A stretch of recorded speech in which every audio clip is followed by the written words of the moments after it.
ಇನ್ನು ಚಿತ್ರದುರ್ಗದ ರೇಣುಕಾಸ್ವಾಮಿ ಕೊಲೆ ಪ್ರಕರಣಕ್ಕೆ ಸಂಬಂಧಪಟ್ಟ ಹಾಗೆ ದರ್ಶನ್ ಆ್ಯಂಡ್ ಗ್ಯಾಂಗ್ನಿಂದ ಈಗ ರೇಣುಕಾಸ್ವಾಮಿ ಹತ್ಯೆ ಪ್ರಕರಣ ಏನಾಯ್ತಲ್ಲ, ಇವತ್ತು ದರ್ಶನ್ ಬಳ್ಳಾರಿ ಜೈಲಿಗೆ ಶಿಫ್ಟ್ ಭವಿಷ್ಯ ನಿರ್ಧಾರ ಆಗುತ್ತೆ. ದರ್ಶನ್ ಆ್ಯಂಡ್ ಗ್ಯಾಂಗ್ನಿಂದ ಚಿತ್ರದುರ್ಗದ ರೇಣುಕಾಸ್ವಾಮಿ ಹತ್ಯೆ ಪ್ರಕರಣಕ್ಕೆ ಸಂಬಂಧಪಟ್ಟ ಹಾಗೆ ಇವತ್ತು ದರ್ಶನ್ ಬಳ್ಳಾರಿ ಜೈಲಿಗೆ ಶಿಫ್ಟ್ ಭವಿಷ್ಯ ನಿರ್ಧಾರ ಆಗುತ್ತೆ. ಸೆಷನ್ಸ್ ಕೋರ್ಟ್ನಲ್ಲಿ ಅರ್ಜಿಯ ವಿಚಾರಣೆ ನಡೆಯುತ್ತೆ. ಆಲ್ರೆಡಿ ಈಗ ಸದ್ಯಕ್ಕೆ ಅವರು ಪರಪ್ಪನ ಅಗ್ರಹಾರ ಜೈಲಲ್ಲಿದ್ದಾರೆ. ದರ್ಶನ್ ಸೇರಿದಂತೆ 5 ಆರೋಪಿಗಳ ಸ್ಥಳಾಂತರದ ಅರ್ಜಿ ವಿಚಾರಣೆ ಇವತ್ತು ಕೋರ್ಟ್ನಲ್ಲಿ ನಡೆಯುತ್ತೆ. ನಟ ದರ್ಶನ್ ಬಳ್ಳಾರಿ ಜೈಲಿಗೆ ಸ್ಥಳಾಂತರ ಮಾಡ್ತಾರಾ? ಜೈಲು ಅಧಿಕಾರಿಗಳ ಪರವಾಗಿ SPPಯಿಂದ ಈಗ ಅರ್ಜಿ ಸಲ್ಲಿಕೆ ಆಗುತ್ತೆ. ಇವತ್ತೊಂದಿಷ್ಟು ವಿಚಾರಣೆ ಆಗುತ್ತೆ ಕೋರ್ಟ್ನಲ್ಲಿ. ಇವತ್ತು ಅರ್ಜಿ ಸಂಬಂಧ ಕೋರ್ಟ್ ಆದೇಶ ಪ್ರಕಟ ಆಗುವಂತಹ ಸಾಧ್ಯತೆ ಇದೆ.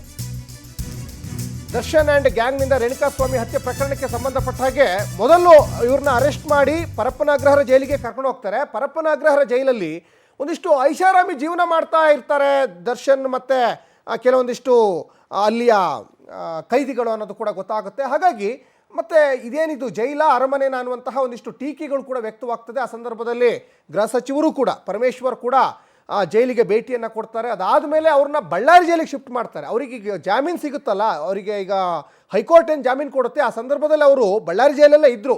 ಅದಾದಮೇಲೆ ಈಗ ಸದ್ಯ ಪರಪ್ಪನ ಅಗ್ರಹಾರದಲ್ಲಿ ಇದ್ದಾರೆ. ಮತ್ತೆ ಬಳ್ಳಾರಿ ಜೈಲಿಗೆ ಶಿಫ್ಟ್ ಮಾಡಬೇಕಾ ಬೇಡವಾ ಅಂತ ಕೋರ್ಟ್ನಲ್ಲಿ ಇವತ್ತು ಅರ್ಜಿ ವಿಚಾರಣೆ ಆಗುತ್ತೆ.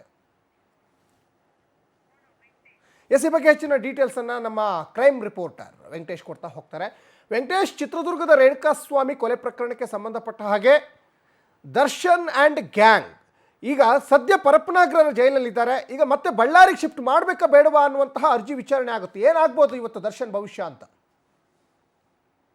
ಸಚಿನ್, ಈಗ ಏನು ಪರಪ್ಪನಗ್ರಹಾರ ಜೈಲಿನಲ್ಲಿರುವಂತಹ ಆರೋಪಿಗಳನ್ನ ಅವರು ಬಿಡುಗಡೆ ಆದಂತಹ ವೇಳೆಯಲ್ಲಿ ಇದ್ದಂತಹ ಜೈಲುಗಳಿಗೆ ಮತ್ತೆ ಸ್ಥಳಾಂತರ ಮಾಡಬೇಕು ಅಂತ ಹೇಳಿ ಏನು ಒಂದು ಪೊಲೀಸರು ಕೂಡ SPP ಪರವಾಗಿ ಒಂದು ನ್ಯಾಯಾಲಯಕ್ಕೆ ಅರ್ಜಿಯನ್ನ ಕೂಡ ಸಲ್ಲಿಸಿದ್ರು. ಅದು ಈಗಾಗಲೇ ವಿಚಾರಣೆ ಆಗಿರುವಂತದ್ದು. ಆರೋಪಿಗಳ ಪರವಾಗಿ ಕೂಡ ಆಕ್ಷೇಪಣೆ ಸಲ್ಲಿಸೋದಕ್ಕೆ ಇವತ್ತು ಕಾಲಾವಕಾಶವನ್ನು ಕೊಟ್ಟಿದ್ವಿ. ಇವತ್ತು ಅವರು ಆಕ್ಷೇಪಣೆಯನ್ನು ಸಲ್ಲಿಸಿದ್ರೆ ವಿಚಾರಣೆಯನ್ನ ಮಾಡಿ ನ್ಯಾಯಾಲಯ ಇವತ್ತು ಆದೇಶ ಕೊಡುವ ಸಾಧ್ಯತೆ ಇದೆ. ಯಾಕಂದ್ರೆ ಈ ಜೈಲಿನಲ್ಲಿದ್ದಂತ ವೇಳೆಯಲ್ಲಿ ವಿಲ್ಸನ್ ಗಾರ್ಡನ್ ನಾಗ ಬೇಕರಿ ರಘು ಸೇರಿದಂತೆ ಅವರ ಜೊತೆ ಕೂಡ ದರ್ಶನ್ ಅವರು ಕಾಣಿಸಿಕೊಂಡು ಆ ಫೋಟೋ ವೈರಲ್ ಆಗಿ ಆ ಸಂಬಂಧ 3 ಪ್ರತ್ಯೇಕ ಪ್ರಕರಣಗಳು ದಾಖಲಾದ್ರೆ ಮತ್ತು 7ಕ್ಕೂ ಹೆಚ್ಚಿನ ಜನ ಅಧಿಕಾರಿಗಳನ್ನು ಕೂಡ ಸಸ್ಪೆಂಡ್ ಮಾಡಲಾಗಿತ್ತು.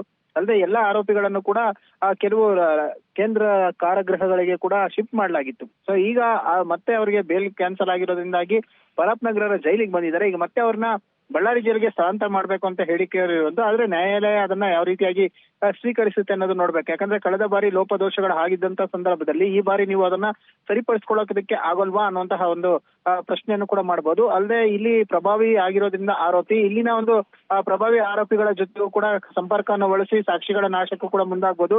ಹಾಗಾಗಿ ಈ ಒಂದು ಪ್ರಕರಣದಲ್ಲಿ ಎಲ್ಲ ಆರೋಪಿಗಳು ಒಟ್ಟಿಗೆ ಇರೋದ್ರಿಂದಾಗಿ ಒಂದು ಸಂಘಟನೆ ಹಾಕೊಳ್ಬಹುದು ಅನ್ನುವಂತ ನಿಟ್ಟಿನಲ್ಲಿ ಕೂಡ ಇದನ್ನ ಬೇರ್ಪಡಿಸಬೇಕು. ಹಾಗಾಗಿ ಅವ್ರನ್ನ ಅಲ್ಲಿಗೆ ಶಿಫ್ಟ್ ಮಾಡ್ಬೇಕು ಅಂತ ಹೇಳಿ ಕೂಡ ಸರ್ಕಾರ ಪರ ವಕೀಲರು ಮಾಡಬಹುದು.